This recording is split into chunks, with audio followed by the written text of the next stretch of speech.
তাইলে এই জন্য তাহাজ্জুদের আমল যারা আলহামদুলিল্লাহ এখানে বসছেন নামাজি বাবা, জরুরি বিষয় হলো 5 ওয়াক্ত নামাজের পরে তাহাজ্জুদ চাইয়েন। আবার কিন্তু হুদা ওভার টাইম করেন না, অফিস টাইমও করেন, বোঝেন না কথাটা?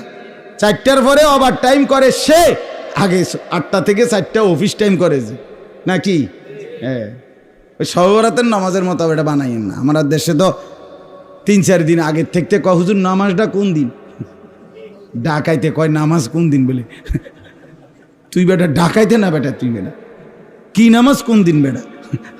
ওই শবে বরাতের নামাজ কোন দিন? হেতেরে কইতাম শবে বরাতের নামাজ কোন দিন, নামাজ কোন দিন মানে তাই নামাজ পড়বো। আর আমরা সিরিয়াস সবাই, এটা নতুন নামাজই আইছে আবার। আরে বাপরি, আমরা নামাজ পড়বো, সুবহানাল্লাহ, খামখেয়ালি কথা। আমরা নামাজ শবে বরাতের নামাজ পড়বো, এক রাইতে খোদারে নামাইলেন।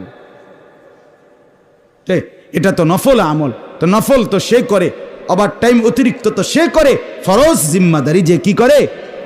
এই জন্য 5 ওয়াক্ত নামাজ পড়া, সাথে তাহাজ্জুদ নামাজ অভ্যস্ত হওয়া ইনশাআল্লাহ। হিম্মত করলে বাপ, আমি আবারও অনুরোধ করছি, বলছি শুরুতে, এই জন্য চেহারার দিকে তাকাইয়া শুনেন, দিলের মধ্যে নিয়ত করেন।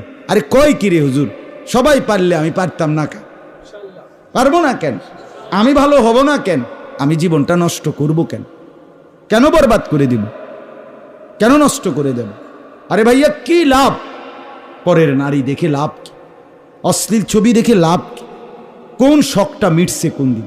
কতক্ষণের অস্থিরতা ছাড়া, কতক্ষণ অস্থিরতা ছাড়া, পেরেশানি ছাড়া আর হইছেটা কি?